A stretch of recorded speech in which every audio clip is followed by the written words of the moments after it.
The distant sound of a gunshot echoed through the dusty streets of Del Rio, Texas, as Zara Ellis marched toward the imposing doorway of the Silver Dollar Hotel with fury burning in her blue eyes. 6 weeks of backbreaking work without a penny to show for it was 6 weeks too many. And she wasn't leaving town without what she was owed, even if it meant confronting the most feared businessman in the county. The year was 1878, and Del Rio was booming along with the rest of Texas. The railroad had brought prosperity, cattle drives came through regularly, and the hotel where Zara had worked as a housekeeper had never been busier. Yet somehow, Victor Hargrove, the hotel's owner, had claimed poor business when she'd asked for her wages earlier that morning. "I'm sorry, Miss Ellis, but you'll have to come back next month," he had said without meeting her eyes, his fingers tapping on his ledger book. "Revenue isn't what it should be, what with the drought and all." It was a blatant lie. The hotel had been packed with guests every night, the saloon downstairs flowing with whiskey and money. Now, as Zara pushed through the swinging doors, she spotted Hargrove behind the front desk, his round belly straining against a silk vest that cost more than her entire wardrobe. "Mr. Hargrove," she called, her voice carrying across the lobby. Several patrons turned to look. "We need to discuss my wages." Again. Hargrove's face darkened as he motioned her to follow him into his office. The moment the door closed, his false politeness vanished. "I told you to come back next month, Miss Ellis. Making a scene won't change anything.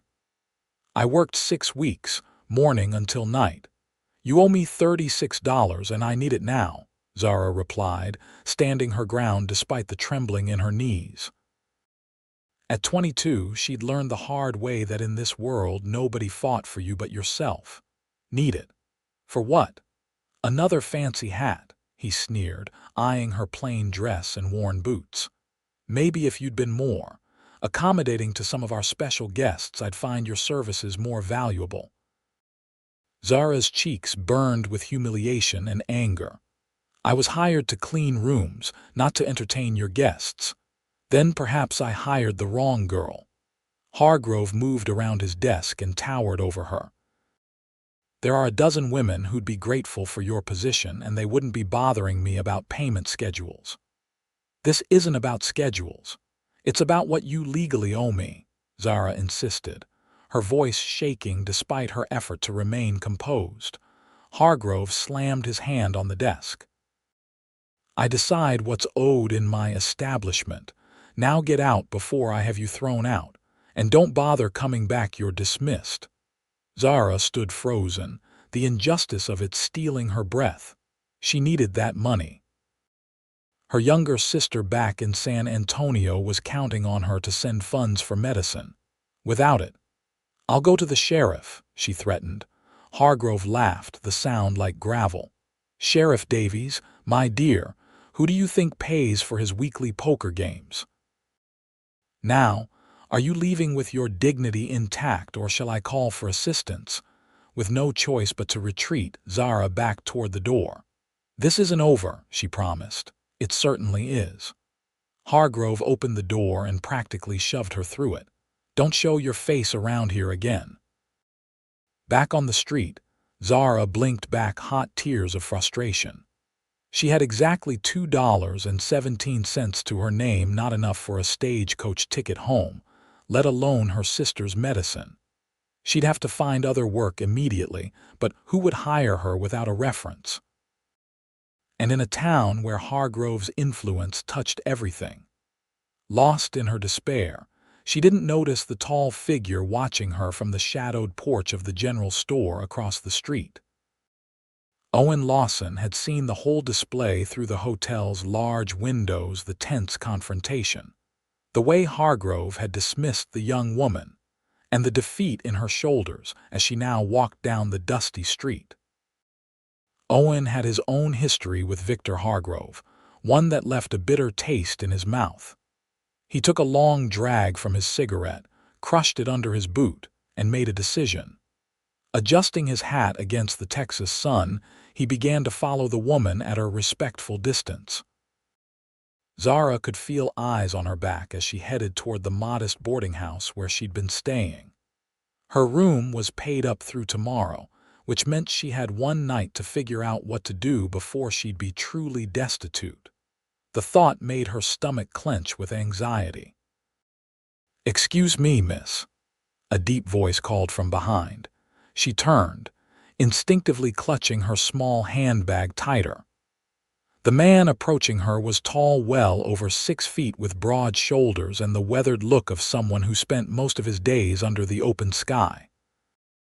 His dark hair was partially hidden beneath a well-worn Stetson, and his eyes were a striking hazel that seemed to take her measure in one glance. "I couldn't help but notice your disagreement with Victor Hargrove," he said, stopping a respectful distance away. Zara straightened her spine. "It's not polite to spy on strangers." A hint of a smile touched the corner of his mouth. "It's not spying when it happens in full view of the town square." He touched the brim of his hat. "Owen Lawson. I run cattle about 10 miles east of here." "Zara Ellis," she replied cautiously. "And if you're one of Hargrove's friends, you can tell him I meant what I said. I earned that money and I intend to collect it." "I assure you, Miss Ellis, I am the furthest thing from Victor Hargrove's friend," Owen replied, his voice hardening slightly. "In fact, I've had my own dealings with him in the past. None pleasant." Zara studied him more carefully. His clothes were plain but well-kept: a cotton shirt, leather vest, denims, and boots that had seen many miles. A gun belt hung at his hip, but there was nothing threatening in his stance. "What do you want, Mr. Lawson? To help, if you'll allow it. I heard enough to understand he's refusing to pay your wages." $36, Zara confirmed, wondering why this stranger would care about her troubles. 6 weeks of work at the hotel. Owen nodded. "That's a sizable sum." "Enough to make a difference. It's the difference between my sister getting the medicine she needs, or—" Zara stopped herself, not wanting to share too much with a stranger, no matter how kind he seemed. Understanding flickered in Owen's eyes. "Hargrove has a reputation for these tactics. You're not the first person he's cheated, and you won't be the last unless someone stands up to him." "And that someone is you?" Zara asked skeptically. "Let's just say I have an interest in seeing justice done." Owen glanced toward the hotel. "Would you be willing to tell me more about your situation? Perhaps over coffee at the diner. It's a public place," he added when he saw her hesitation. Zara weighed her options. She had no reason to trust this cowboy, but she was out of ideas and running out of time. And something about his steady gaze suggested reliability. "Just coffee," she agreed, "and I can pay for my own." Owen's mouth twitched with amusement. "Of course." The diner was nearly empty in the late afternoon lull. They took a table by the window, where Zara could see the comings and goings on the street. A gray-haired waitress brought them coffee without being asked, nodding to Owen with familiarity. "Afternoon, Mr. Lawson. In town for supplies. Among other things, Mrs. Winters." "How's that grandson of yours? Growing like a weed and just as wild," the woman replied with obvious pride before leaving them to their conversation. Once they were alone, Owen fixed those intent eyes on Zara. "Now tell me everything. When did you start working for Hargrove? What was the agreed payment? Any witnesses to the arrangement?" Zara wrapped her hands around the warm cup. "I arrived in Del Rio 6 weeks ago. My father died last winter, and I've been supporting my younger sister and myself since then. She took ill in the spring lung fever. The doctor in San Antonio is treating her, but the medicine is expensive." "So you came here for work?" Owen supplied. Zara nodded. "I heard the Silver Dollar was hiring.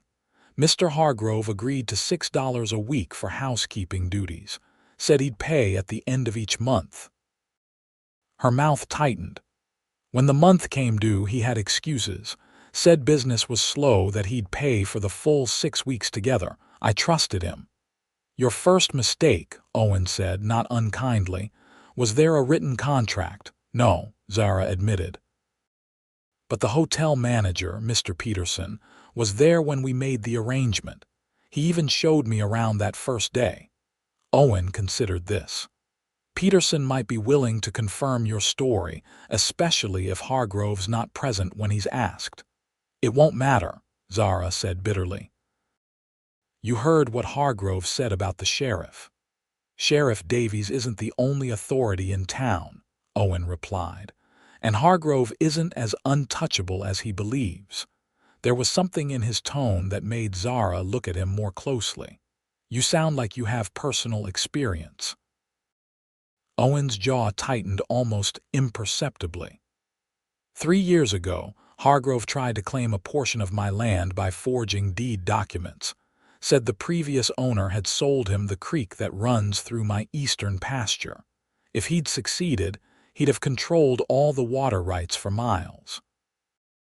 What happened? I proved the documents were forged. The previous owner was my uncle, and I had the original deeds with his signature witnessed by a judge. Owen took a sip of his coffee.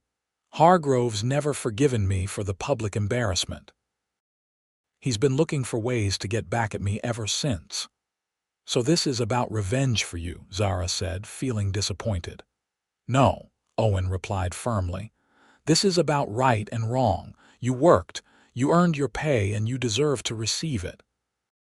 The fact that it might irritate Hargrove is merely a pleasant side effect. Despite herself, Zara found a smile tugging at her lips. There was something refreshingly direct about Owen Lawson. Why would you help a stranger? She asked. Because there was a time when I needed help and someone stepped up, he answered simply. I believe in passing that forward. Zara sighed, turning her cup in her hands. Even if I wanted your help, what could you possibly do? Hargrove made it clear I'm not getting paid. Hargrove thinks he holds all the cards because he has influence with the sheriff and enough money to intimidate most people, Owen said. But he also has vulnerabilities, his reputation chief among them. He postures as a respectable businessman to certain circles, especially when investors from back east come through. And, Zara prompted, curious despite her skepticism. And there happens to be a cattle buyers association dinner at the hotel tomorrow night. Buyers from Chicago and St. Louis will be there, men whose business Hargrove desperately wants to attract to his establishment. Understanding dawned on Zara's face. You think we could use that to pressure him? I think we could make it very uncomfortable for him to continue refusing your rightful wages, Owen confirmed. But it would require you to be bold, maybe even a bit theatrical. For the first time since she'd walked out of Hargrove's office, Zara felt a flicker of hope. Mr. Lawson, if there's one thing I learned growing up with 3 brothers, it's how to stand my ground. I don't doubt it, Owen said with genuine admiration. But first, we need to secure your testimony from Peterson without alerting Hargrove. Then we need to get you ready for tomorrow night's dinner. I wasn't exactly invited to this fancy gathering, Zara pointed out. Owen's eyes crinkled at the corners. Leave that to me. I've been invited as a representative of local ranchers, and I believe I'm entitled to bring a guest. As they finished their coffee and began to formulate a plan, Zara found herself studying Owen Lawson more carefully. He wasn't handsome in the conventional way, but there was a steadiness to him, a quiet confidence that she found intriguing. His hands were those of a working man, strong, with calluses that spoke of years handling ropes and reins. Yet there was a gentleness in how he handled his cup, in how he held the door for Mrs. Winters when she passed by their table with a loaded tray. What? He asked, catching her appraisal. I'm trying to figure out why you're really doing this, Zara admitted. Most men I've known don't go out of their way for a woman unless they want something in return, Owen's expression grew serious. "Miss Ellis, I give you my word that my only motivation is to see justice done. If at any point you feel uncomfortable with my assistance, you're free to walk away. No obligations, no expectations." The sincerity in his voice was unmistakable, and Zara found herself nodding. "Thank you, Mr. Lawson. I accept your help and your terms." "Good," he said, rising from the table and placing money beside his cup, despite her earlier insistence.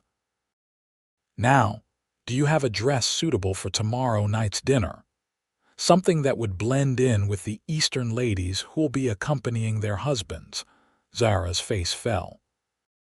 Her best dress was a simple blue cotton that was perfectly respectable for church or casual visiting, but nothing that would pass at a formal dinner with wealthy cattle buyers. "I didn't think so," Owen said, reading her expression. "Don't worry. I know someone who might be able to help with that too." As they stepped back into the late afternoon sun, Zara felt strangely lighter despite the uncertainty of their plan. For the first time since confronting Hargrove, she wasn't alone in her fight. And something told her that Owen Lawson was a very good ally to have. The next morning found Zara nervously pacing the small room she'd rented at Mrs. Holloway's boarding house. Owen had instructed her to be ready by 10, and as the mantel clock ticked toward the hour, she wondered if she was placing too much trust in a man she'd just met. Her doubts were interrupted by a firm knock at the front door downstairs, followed by the sound of Mrs. Holloway's greeting and the deep rumble of Owen's voice. A minute later, another knock came at her door. "Miss Ellis, Mr. Lawson is here for you," Mrs. Holloway called, her tone suggesting both approval and curiosity. Zara opened the door to find her landlady's kind face. "Thank you, Mrs. Holloway, I'll be right down." "He's quite handsome," the older woman whispered conspiratorially, "and respectable too, owns his own ranch and everything." "It's not like that," Zara hurried to explain. "He's just helping me with a business matter." Mrs. Holloway merely smiled. "Of course, dear. Whatever you say." Zara found Owen waiting in the small parlor, hat in hand. He'd exchanged yesterday's work clothes for a clean white shirt and dark vest, though his boots were the same worn leather. He straightened when she entered. "Good morning, Miss Ellis. I hope you slept well." "As well as could be expected," she replied honestly. He nodded in understanding. "We have several stops to make today. First, I've arranged to speak with Peterson, the hotel manager. He's meeting us at the church in half an hour neutral ground where Hargrove won't accidentally interrupt." "And he agreed to this?" Zara asked, surprised. "Let's just say Mr. Peterson has his own grievances with his employer," Owen replied. "After that, we're expected at my sister's house. She's about your size and she's offered to help with appropriate attire for tonight." "You have a sister in Del Rio." This was news to Zara. "Rebecca moved here when she married the town doctor 3 years ago," Owen explained as he held the door for her. "She's my younger sister, but she acts like she's the elder most days." Outside, a handsome bay horse was hitched to a small buggy. Owen helped Zara into the seat before climbing up beside her and taking the reins. "I didn't expect a buggy," Zara commented as they set off. "You struck me as more the horseback type." Owen smiled slightly. "I am, generally. But I didn't think you'd appreciate riding double with me all over town, and side saddle isn't practical for the day we have planned." The consideration touched her. "Thank you for thinking of my comfort. It's the least I can do. You're taking a risk confronting Hargrove like this. The man isn't known for his forgiving nature." "Neither am I," Zara replied, lifting her chin. "Not when it comes to what's right." Owen glanced at her with what might have been admiration before returning his attention to the road. "Tell me about your sister," he said after a moment. "The one who's ill." "Olivia," Zara said softly. "She's 18. Always been delicate but so bright. She teaches the younger children their letters at the church school when she's well enough. A lump formed in her throat. The doctor says with the right medicine and care, she'll recover fully, but it costs money, Owen finished. And that's why these wages are so important. Yes, our brothers help when they can, but Thomas has his own family now, and William and Henry are working a cattle drive to Kansas. They won't be back for months. No parents? Owen asked gently. Our mother died when Olivia was born. Father passed last winter after a fall from a horse. He was a foreman at the Murphy Ranch outside San Antonio. I'm sorry for your losses, Owen said with genuine sympathy. It can't be easy carrying such responsibility. We manage, Zara said, not wanting pity. Or we did, until Hargrove decided my work wasn't worth paying for.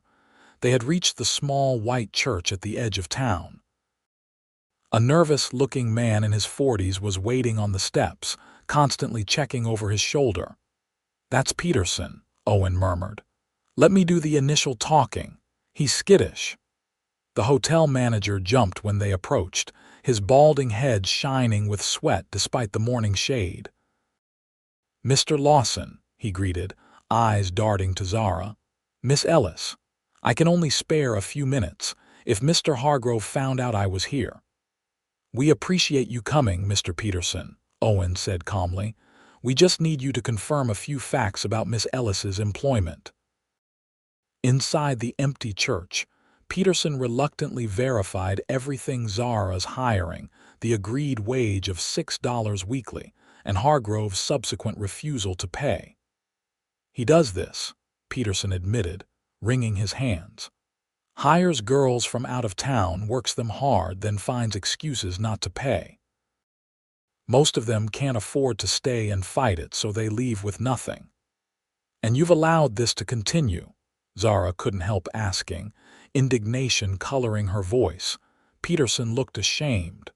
I have a family to feed, Miss Ellis, and jobs aren't easy to come by for a man my age.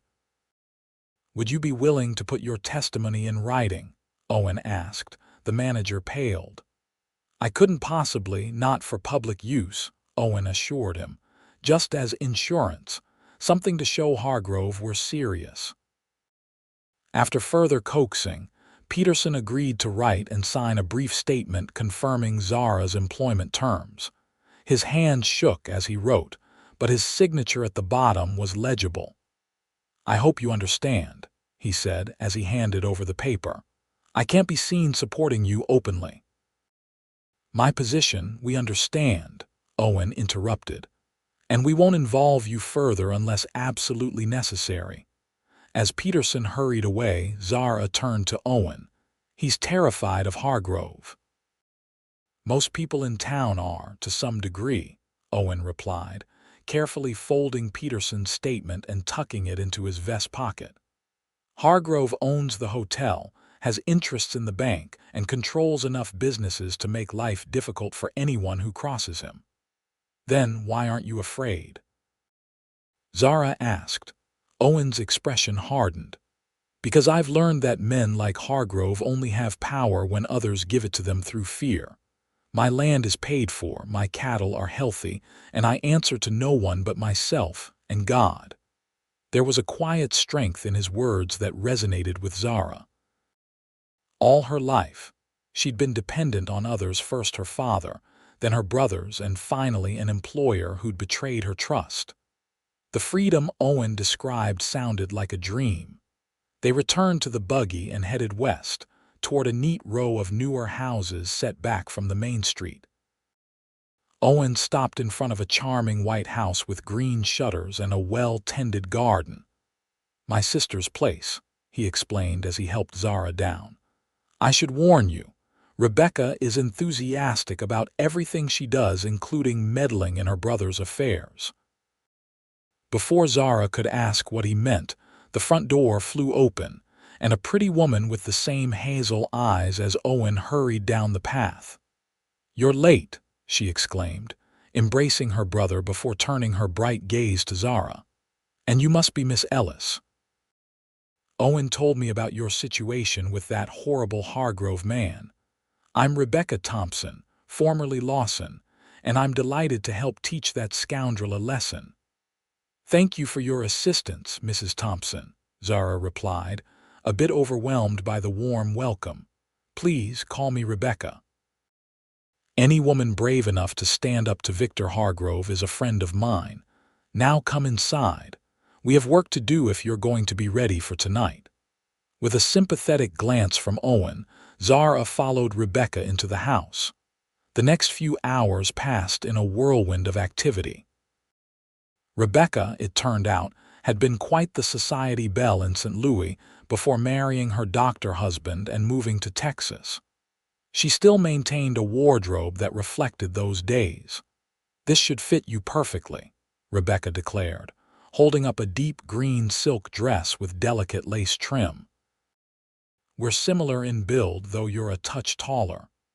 Zara gasped at the garment. She'd never worn anything so fine.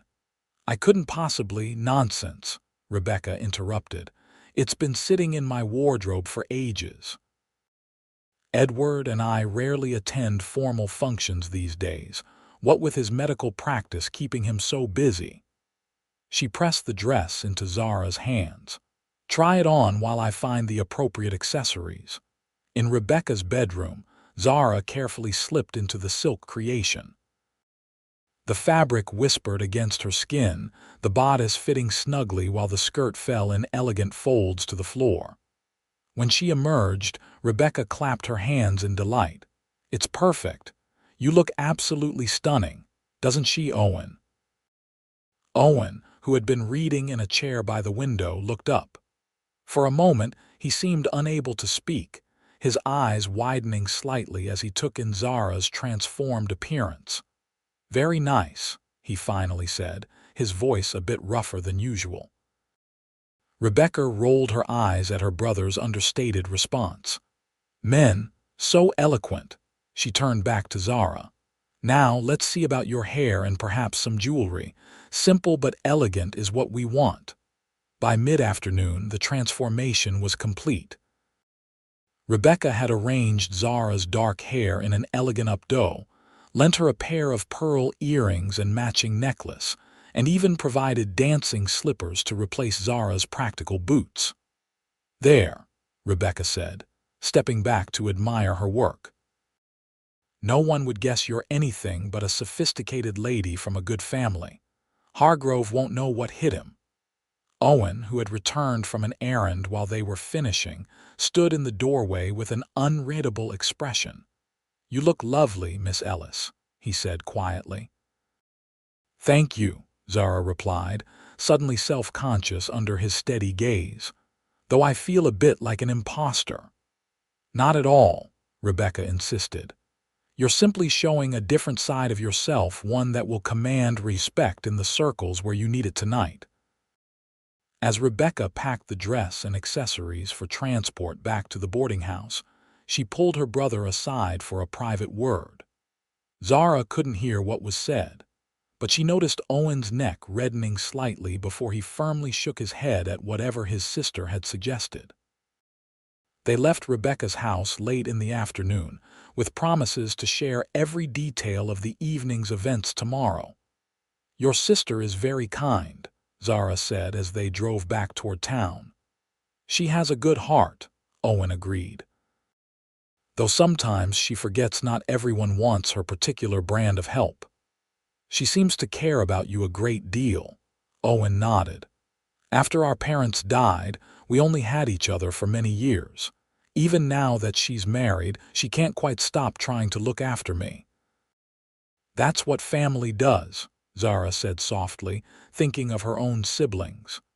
Speaking of family, Owen said, reaching into his pocket, I received a telegram while you were with Rebecca.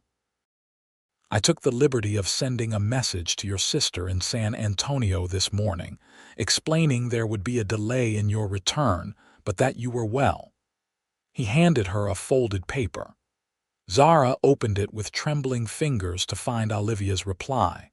Feeling stronger, don't worry. Take care of yourself. Love, Olivia." "I hope I didn't overstep," Owen said, watching her reaction. "No," Zara said, blinking back sudden tears.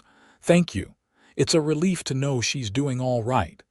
They lapsed into comfortable silence until they reached the boarding house. As Owen helped her down from the buggy, his hand lingered on hers a moment longer than necessary. "I'll return at 7 to escort you to the dinner," he said. "Try to rest if you can. Tonight may be challenging." Zara nodded, suddenly nervous about what lay ahead. "Mr. Lawson, Owen, what if this doesn't work?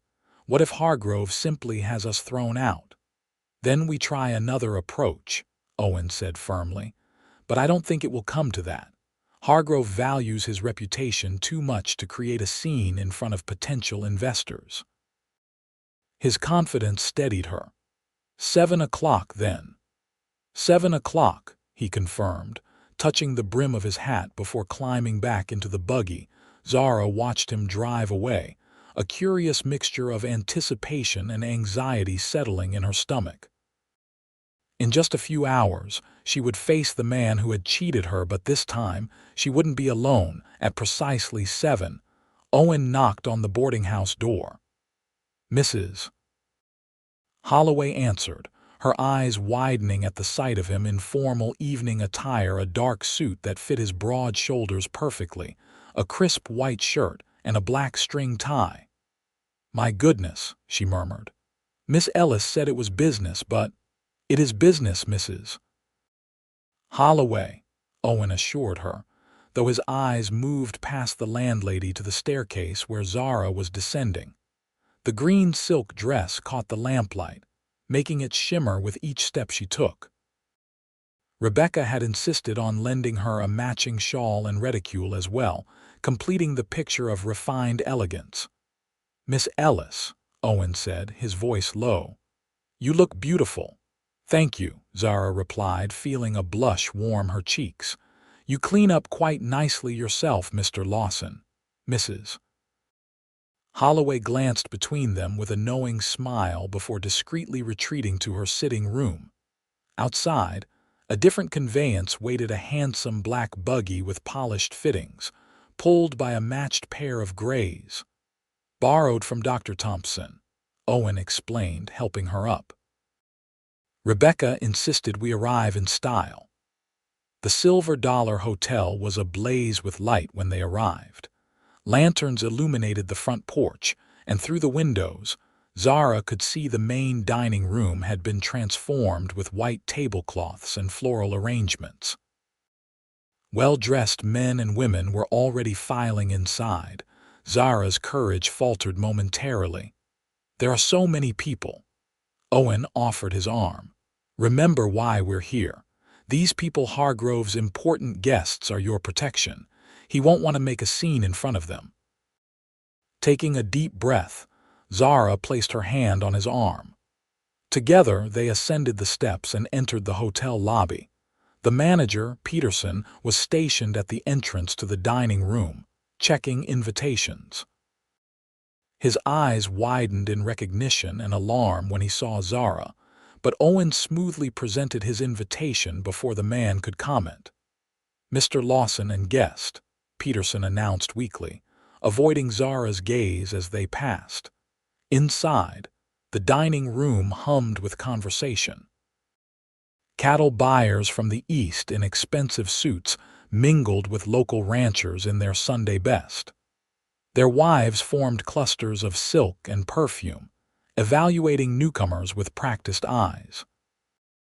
Hargrove himself stood near the head table, deep in conversation with an older gentleman whose gold watch chain stretched across an ample stomach. He hadn't yet noticed their arrival. "Let's get some champagne and circulate," Owen murmured close to Zara's ear. "I want to introduce you to a few people before we make our move." Over the next hour, Owen guided Zara through the room, introducing her to ranchers he knew and their wives. He was careful to present her simply as Miss Zara Ellis, offering no explanation for her presence beyond being his guest. The women were curious but polite, while the men seemed universally impressed that the bachelor rancher had brought such an elegant companion.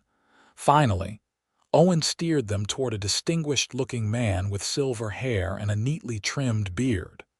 "Judge Thornton," Owen greeted him. "I wasn't sure you'd make it tonight." "Lawson, good to see you," the judge replied, shaking Owen's hand firmly. "Wouldn't miss it. These Chicago fellows are talking about increasing their orders next season." His eyes shifted to Zara with interest. "May I present Miss Zara Ellis?" Owen said. "Miss Ellis, this is Judge William Thornton, who presides over the county court." Understanding flashed in Zara's eyes as she offered her hand. This introduction was no accident. "A pleasure, Miss Ellis," the judge said. "Are you new to Del Rio?" "Relatively," Zara replied. "I've been working here for the past 6 weeks."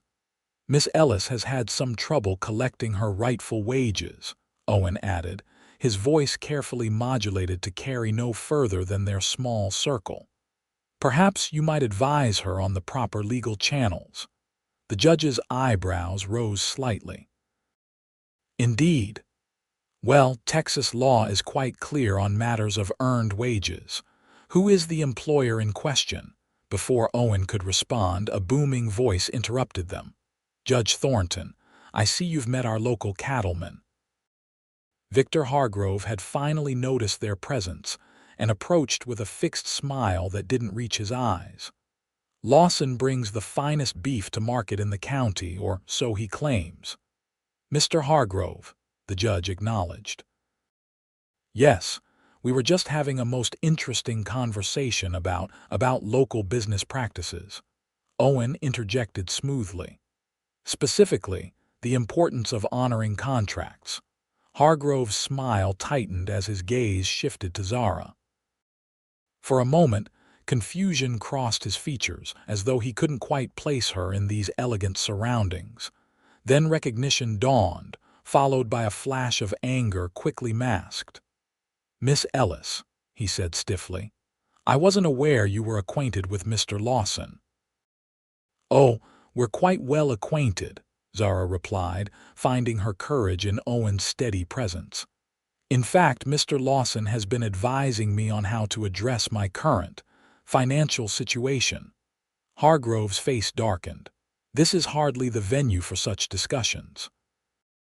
"If you'll excuse us, Judge, I need a private word with these two." "Actually," the judge said, his interest clearly piqued, "I find myself quite intrigued by what Miss Ellis was about to share." By now, several nearby conversations had died down as people sensed the tension in their group. Hargrove glanced around nervously, then forced another smile. "Perhaps we could step into my office for a moment," he suggested, his voice low and urgent. "I think we're quite comfortable here," Owen replied. "Unless you'd prefer Miss Ellis address her grievances more publicly." "I'm sure the gentleman from Chicago would be fascinated to learn about local business ethics." Hargrove's face flushed with anger and embarrassment. "You're making a scene, Lawson." "No, Mr. Hargrove," Zara said clearly. "You created this situation when you refused to pay me the $36 you owe for 6 weeks of honest work. Work that was verified by your own manager, Mr. Peterson." At the mention of Peterson, Hargrove's eyes darted to where the manager stood near the door, now watching their exchange with undisguised anxiety. "Judge Thornton," Owen said, "would you say that withholding rightfully earned wages is a matter for the courts?" "Most definitely," the judge replied, clearly enjoying Hargrove's discomfort. "In fact, I've presided over several such cases. The law typically awards the plaintiff not only their wages but additional damages for the hardship caused." Hargrove's expression shifted from anger to calculation. "There seems to be a misunderstanding," he said, his tone suddenly conciliatory. "If Miss Ellis feels she's owed wages, I'm sure we can come to an arrangement." $36 is the arrangement," Zara stated firmly. "That's what was agreed upon when you hired me." Hargrove's eyes darted around the room, noting the interest their conversation had attracted. Several of the Chicago buyers were watching openly now, including the man he'd been cultivating earlier. "Very well," he said through gritted teeth. "If you'll accompany me to the hotel safe, I'll provide your payment immediately." "I think it would be best if I accompanied Miss Ellis," Owen said, his tone making it clear this wasn't a suggestion. With no choice but to agree, Hargrove led them toward his office, painfully aware of the curious eyes following their exit. Inside the office, he slammed the door shut. "You've made a powerful enemy tonight, Lawson," he snarled. "And you, Miss Ellis, no one in this town will hire you after this stunt." "I don't intend to seek employment in Del Rio any longer," Zara replied calmly. "Once you pay what you owe, I'll be returning to San Antonio." "And if you're considering any kind of retaliation," Owen added, "remember that Judge Thornton is now personally aware of your business practices. Any further troubles would only invite legal scrutiny." Hargrove glowered as he unlocked a small safe behind his desk. He counted out $36 in bills and slapped them onto the desk surface. "Take it and get out," he spat. "Both of you." Zara carefully gathered the money, counting it before tucking it into her reticule. The weight of it, her rightful earnings, felt like vindication. "Thank you, Mr. Hargrove," she said with dignity. "I wish you good evening." As they turned to leave, Hargrove called after them, "Don't think this is over, Lawson. I don't forget those who cross me." Owen paused at the door. "Neither do I, Hargrove. Remember that." Outside in the hallway, Zara let out a shaky breath. "We did it," she whispered. Owen smiled down at her, his eyes warm with admiration. "You did it, Miss Ellis. I merely provided the audience." They returned briefly to the dining room to thank Judge Thornton for his assistance and make their excuses to the other guests. As they departed, Zara felt lighter than she had in weeks. The money secure in her reticule meant Olivia would get her medicine, and the knot of worry that had been her constant companion began to loosen. In the buggy, heading away from the hotel, Owen finally broke their companionable silence.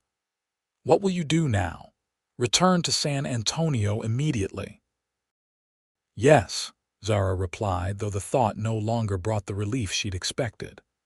"The stagecoach leaves tomorrow afternoon. I should be home by the day after tomorrow." Owen nodded, his expression unreadable in the darkness. "Your sister will be glad to see you." "Yes," Zara agreed, wondering why the prospect of leaving Del Rio, leaving Owen, suddenly seemed bittersweet. In just 2 days, this quiet, steadfast man had become important to her in ways she hadn't anticipated. When they reached the boarding house, Owen helped her down from the buggy, his hands strong and sure at her waist. "Thank you," Zara said softly, "not just for tonight, but for believing me when I had no one else to turn to." "You're a woman of courage and principle, Miss Ellis," Owen replied. "Believing you was the easiest thing I've done in years." Their eyes held for a long moment, something unspoken passing between them. Then Owen cleared his throat and stepped back. "May I call on you tomorrow morning to make sure you have everything you need for your journey home?" "I'd like that," Zara said, surprised by how much she meant it. "Until tomorrow, then," Owen said, touching the brim of his hat. Zara watched him drive away, the evening breeze carrying the faint scent of his cologne leather and something woodsy. For the first time in months, she fell asleep without worry gnawing at her mind, though new questions had taken its place. Morning came with golden light streaming through her window and the distant sound of church bells. Zara dressed carefully in her own simple blue dress, which now seemed plain after the silk finery of the previous evening. Still, as she pinned her hair in her usual style, she felt a confidence that had nothing to do with outward appearances. Mrs. Holloway was setting out breakfast when Zara came downstairs. "There you are, dear. I want to hear all about last night. You looked absolutely stunning when you left." "It was eventful," Zara replied with a smile, accepting a cup of coffee. "And that Mr. Lawson, Mrs. Holloway continued, her eyes twinkling. "Such a gentleman. Is he coming to call again?" "Actually, yes," Zara admitted. "This morning before I leave on the afternoon stage." "Leaving?" Mrs. Holloway looked disappointed. But surely, whatever the landlady had been about to suggest was interrupted by a knock at the door. Owen stood on the porch, hat in hand, wearing the same clothes he'd worn when they first met, simple, practical attire that suited him far better than last night's formal wear. "Good morning, Mrs. Holloway," he greeted her. "Miss Ellis, Mr. Lawson, we were just talking about you," the landlady said with a mischievous smile. "Would you care for some coffee, fresh biscuits?" "Thank you, madam, that's very kind," Owen replied as Mrs. Holloway bustled off to fetch another cup. He turned to Zara. "Did you sleep well?" "Better than I have in weeks," she admitted. "Though I kept dreaming about Hargrove's face when he realized who I was." Owen chuckled, the sound warm and genuine. That was a sight worth remembering. Over coffee and biscuits, they discussed practical matters, the stage coach schedule, the safest way to carry her money during travel, what to expect on the journey to San Antonio. "I've taken the liberty of purchasing your ticket," Owen said, placing it on the table between them. "Consider it my contribution to your sister's recovery." "I can't accept that," Zara protested. "You've already done so much. Please," Owen insisted. "It would give me peace of mind knowing you're traveling safely." Something in his expression made argument impossible. "Thank you," Zara said instead, her fingers brushing his as she took the ticket. As the morning wore on, Mrs. Holloway found reasons to make herself scarce, leaving them alone in the small parlor. The conversation shifted from practical matters to personal ones: Owen's plans for his ranch, Zara's hopes for her sister's recovery, memories of their respective childhoods. "I never thought I'd say this," Zara admitted, "but I'm almost grateful to Victor Hargrove. If he hadn't been so dishonest, we'd never have met." "Some good can come from the most unexpected places," Owen agreed, his eyes holding hers. The mantel clock chimed 11, breaking the moment. "The stage leaves at 1, Zara said reluctantly. "I should finish packing."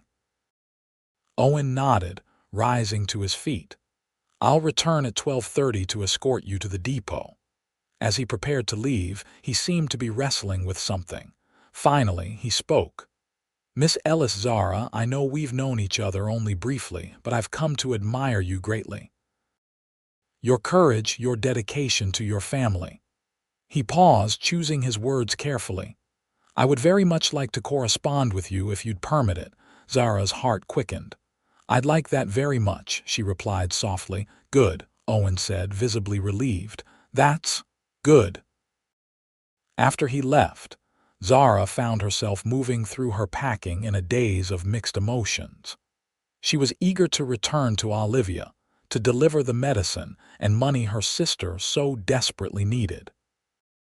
Yet leaving Del Rio, leaving Owen, felt increasingly like leaving something unfinished, something potentially precious. At 12:30, Owen returned with the buggy. Mrs. Holloway embraced Zara warmly and whispered, "He's a good man, that one. Don't let him slip away too easily." The stagecoach depot was bustling with activity when they arrived.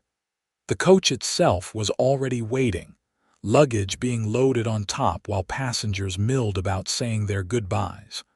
Owen secured Zara's small trunk with the driver, then turned to her, hat in hand once more. "I've asked the driver to take special care with you," he said, "and I've written my address for our correspondence." He handed her a folded paper. "I'll write as soon as I arrive home," Zara promised, tucking it carefully into her pocket. The driver called for passengers to board. Around them, travelers embraced loved ones in farewell, but Zara and Owen stood awkwardly, neither sure how to say goodbye. "I'll be thinking of you," Owen finally said, "and praying for your sister's recovery." "Thank you for everything," Zara replied, emotion making her voice thick. "I don't know how I can ever repay you. Your letters will be payment enough," Owen assured her, then added more softly, "for now." The all-aboard call came more insistently. With a sudden impulse, Zara reached up and kissed Owen's cheek, her lips brushing against the slight roughness of his jaw. "Goodbye, Owen Lawson," she whispered. His hand caught hers, holding it briefly. "Not goodbye," he corrected. "Until we meet again." With one last look, Zara boarded the stagecoach. As it pulled away from the depot, she watched Owen's tall figure growing smaller in the distance, his hand raised in farewell until the coach turned a corner and he vanished from view. The journey to San Antonio passed in a blur of dust, stopping points and changing passengers. Zara spent much of it gazing out the window, her mind divided between thoughts of Olivia waiting at home and Owen Lawson, the man who had unexpectedly changed her life in just 2 days. By the time she reached San Antonio, Zara had made a decision. She would return to Del Rio not immediately, but once Olivia was stronger. There was something between her and Owen worth exploring, something that couldn't be confined to letters alone. The reunion with her sister was joyful and tearful. Olivia, pale but smiling, embraced Zara with surprising strength. "I knew you'd come back," she said, "though I didn't expect you to bring a cowboy's name on your lips." "What do you mean?" Zara asked, unpacking the medicine she'd purchased immediately upon arrival. Olivia smiled knowingly. "You've mentioned Owen 4 times since walking through the door. Who is he?" And so Zara told her sister everything: Hargrove's deception, Owen's intervention, the confrontation at the dinner, and the feelings that had begun to blossom between them. "You must write to him," Olivia insisted when the tale was complete. "Today. Don't let him wonder if you've forgotten him already."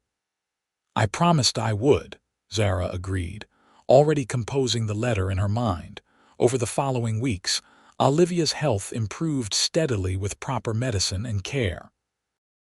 Zara found work sewing for a local dressmaker, honest work with fair pay, though less exciting than her adventures in Del Rio. And the letters came. Owen wrote of his ranch, his cattle, the changing seasons on the plains. He described the satisfaction of honest work and the peace of evenings on his porch watching the sunset. Between the lines, Zara read his loneliness, his hope, his growing feelings for her.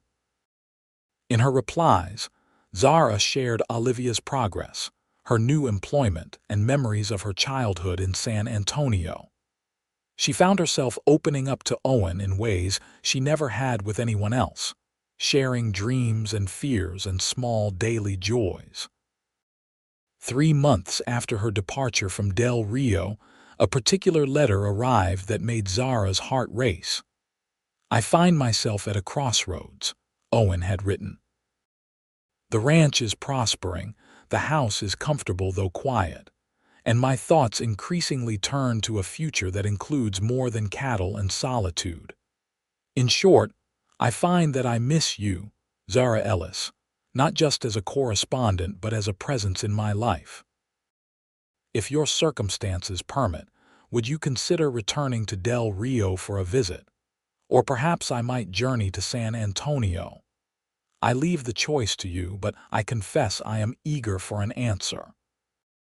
Olivia, now fully recovered and helping with the household again, found Zara sitting at the kitchen table, the letter clutched to her chest. "Good news?" she asked, though her knowing smile suggested she'd already guessed. "He wants to see me again," Zara said, unable to keep the happiness from her voice. "Of course he does," Olivia replied practically. "The question is, do you want to see him, More than anything, Zara admitted. Then what's stopping you? I'm well now. Thomas and his wife are just across town if I need anything. And you deserve some happiness of your own after all you've done for me. The decision, once made, brought a sense of rightness that Zara couldn't ignore. She wrote to Owen that same day, suggesting they meet halfway between their homes in the town of Uvalde in 2 weeks' time. It would be neutral ground, a place where they could reacquaint themselves without the pressures of family or home. Owen's reply came by express messenger. Uvalde in 2 weeks. I'll be counting the days. The town of Uvalde was smaller than Del Rio but boasted a respectable hotel and several shops along its main street. Zara arrived by morning stage, her heart pounding with anticipation. They had arranged to meet at noon at the hotel restaurant. Zara chose a simple but becoming dress of cornflower blue, similar to the one she'd worn when they first met but newer, with delicate embroidery at the collar and cuffs. She arrived early, selecting a table near the window where she could watch the street. At precisely noon, a familiar tall figure in a worn Stetson appeared, striding purposefully toward the hotel. Zara's breath caught. Owen looked exactly as she remembered, perhaps a touch more tanned from summer work, his shoulders still broad beneath his clean shirt and vest.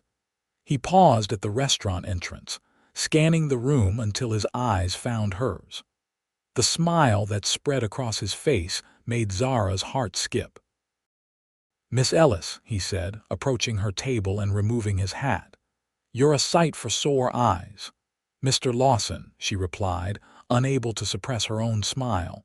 "It's good to see you again." They spoke of safe topics at first: the weather, the journey, mutual acquaintances from Del Rio. But as the meal progressed, the conversation deepened to more personal matters. "Olivia is fully recovered?" Owen asked. "Completely," Zara confirmed. "The doctor says it's as though she never had lung fever at all." "I'm glad," Owen said sincerely. "Your devotion to her was one of the first things I admired about you." Zara felt a blush warm her cheeks. "And your sister, Rebecca?" "Still trying to manage my life," Owen replied with a fond chuckle. "She asks after you in every letter. I think she hoped." He trailed off, suddenly looking uncertain. "Hoped what?" Zara prompted gently. "That there might be more between us than friendship," Owen admitted, meeting her eyes directly. "I confess I've hoped the same." The honesty of his statement took Zara's breath away. In their letters, they had circled this topic, hinting at deeper feelings but never declaring them outright. "I've hoped that too," she said softly. Relief and joy spread across Owen's features. He reached across the table to take her hand. "I've thought about you every day since you left Del Rio, Zara. At first, I told myself it was just concern for your welfare, but it's more than that. Much more." "I feel the same way," Zara replied, her voice steady despite the fluttering in her chest. "These months of writing to you, I've come to know you in ways I never expected. And everything I've learned only makes me want to know more." They spent the afternoon walking through Uvalde, their conversation flowing easily from serious topics to shared laughter. As the day waned, Owen suggested they watch the sunset from the small town park. Seated on a bench beneath an oak tree, they fell into comfortable silence as the Texas sky painted itself in shades of orange and gold. "What happens now?" Zara finally asked, voicing the question that had been in her mind all day. Owen turned to her, his expression serious yet tender. "That depends on what you want, Zara. I know what I want, but I won't presume to speak for you." "Tell me what you want," she encouraged. He took a deep breath. "I want you in my life not just as a correspondent, but as a companion, a partner."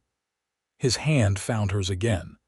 "These past months have shown me that the ranch, for all its worth, is just land and cattle without someone to share it with, someone like you." Zara's heart soared at his words, but practical considerations tempered her joy. "What about Olivia and my work in San Antonio?" "Your sister would be welcome at the ranch, of course," Owen said without hesitation. "There's plenty of room. As for work, Del Rio is growing. There's need for skilled seamstresses there too." "You've thought about this," Zara observed, touched by his consideration. "I've thought of little else," Owen admitted. "But I understand if you need time to consider, or if your answer is no, I won't pressure you." Zara looked into his honest eyes, thinking of the man who had stood beside her against Hargrove, who had written to her faithfully for months, whose letters she had read and reread until she knew parts by heart. The decision, she realized, had already been made in her heart. "I don't need time," she said softly. "I want what you want, Owen, a chance for us to build something together." The joy that lit his face was answer enough, but his next word sealed it. "Zara Ellis, may I court you properly, with the intention of making you my wife when we're both ready?" "Yes," Zara replied simply. "I would like that very much." As the last rays of sunlight faded from the sky, Owen leaned forward and kissed her gently at first, then with growing passion as she responded in kind. It was a seal on their promise, a beginning rather than an end. The next morning, they parted reluctantly, Owen returning to his ranch, Zara to San Antonio to speak with Olivia and make arrangements. But the parting held none of the uncertainty of their first goodbye. This time, they knew exactly when they would see each other again. 2 months later, Zara and Olivia arrived in Del Rio on the afternoon stage. Owen was waiting for them, a broad smile on his face and Rebecca at his side, eager to welcome the newcomers. The ranch that would become Zara's home sat on rolling plains 10 miles east of town, just as Owen had described. A sturdy 2-story house built of local stone faced the rising sun, with a wide porch wrapping around 3 sides. Behind it stood a barn, bunkhouse, and corrals where cattle and horses grazed peacefully. "It's beautiful," Zara breathed as Owen helped her down from the wagon. "It's home," he replied simply. "Our home if you want it to be." In the months that followed, Zara and Olivia settled into ranch life with surprising ease. Olivia's health continued to flourish in the clean country air, and she discovered a talent for bookkeeping that made her invaluable to the ranch operation. Zara established a small dressmaking business that quickly attracted customers from Del Rio and surrounding ranches. And Owen courted Zara with unwavering devotion, bringing wildflowers after long days with the cattle, reading aloud by lamplight in the evenings, seeking her counsel on ranch decisions both large and small. Their love grew not in dramatic gestures, but in shared work and purpose, in understanding glances across the dinner table, in the way his hand always found hers during evening walks. 1 year to the day after their first meeting at the Silver Dollar Hotel, Owen proposed properly, with a small diamond ring that had belonged to his mother. They were married 2 months later in the Del Rio church, with Rebecca and Olivia as witnesses and the entire community in attendance, including Judge Thornton, who had become a friend and frequent visitor to the ranch. Victor Hargrove was conspicuously absent from town that day, having finally overreached himself financially and been forced to sell the hotel to Eastern investors. The new owners had hired Peterson as manager, and under his guidance, the establishment had regained a reputation for honest dealing. On their wedding night, as they stood on the porch of the ranch house, now truly their home, Owen pulled Zara close. "You ever think about how differently things might have turned out?" he asked. "If Hargrove had simply paid you what he owed that day." "Sometimes," Zara admitted. "But then I wouldn't have met you, and that would have been the greater loss." Owen smiled, pressing a kiss to her forehead. Hargrove thought he was being clever, saving $36. Instead, he gave me the greatest treasure I could ever find. And gave me a man who made sure I got every dollar I deserved, Zara replied, reaching up to touch his beloved face. Along with so much more. As twilight deepened into night, they stood together watching stars appear one by one above their land, the cattle peaceful in their pastures, the horses drowsing in the barn, and the promise of tomorrow stretching out before them like the endless Texas sky. 3 years later, the Lawson Ranch had expanded to nearly twice its original size, with improved cattle stock and a reputation for fair dealing that brought buyers from as far away as Chicago. Olivia had married the town's young schoolteacher and moved into a small house in Del Rio, though she still rode out to the ranch several times a week to help with the books and visit. On a warm spring evening, Zara sat on the porch swing, watching Owen return from checking the new calves. Their own firstborn, a sturdy boy of 2 years named James after Owen's father, played contentedly at her feet with wooden horses his father had carved. As Owen approached, his face lit with the smile he reserved just for his family. In his arms, he carried a bouquet of wildflowers. "For the most beautiful woman in Texas," he said, presenting them with a flourish that made James giggle. "What's the occasion?"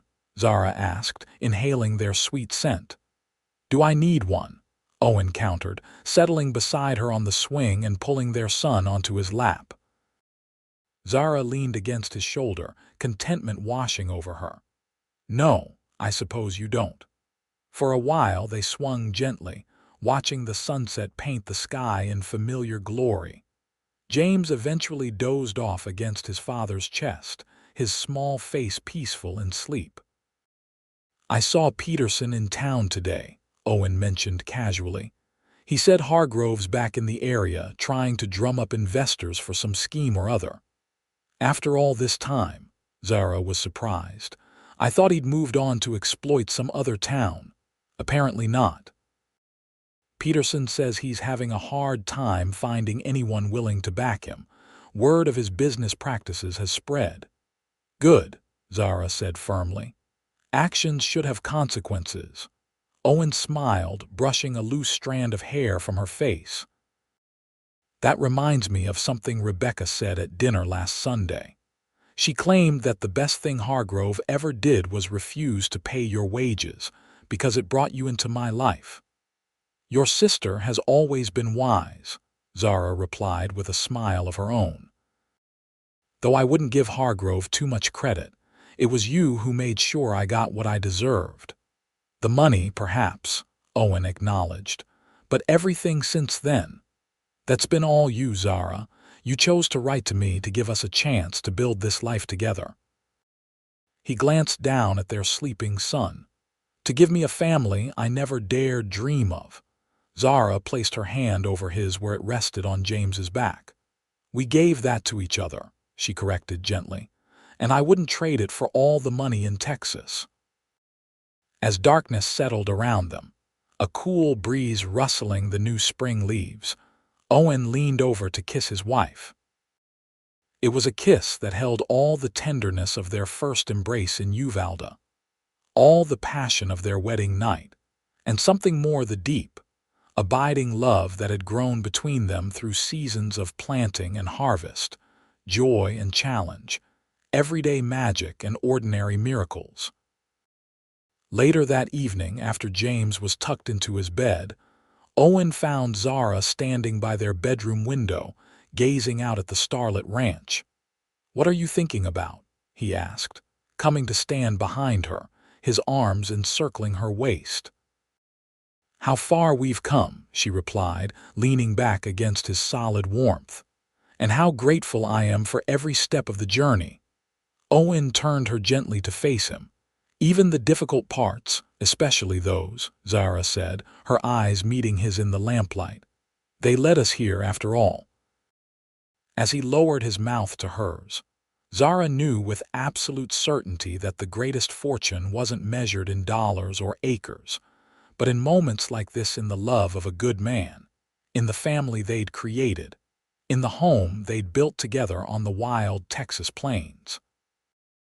And in the end, she had indeed received every dollar she was owed, along with a lifetime of riches that no amount of money could ever purchase.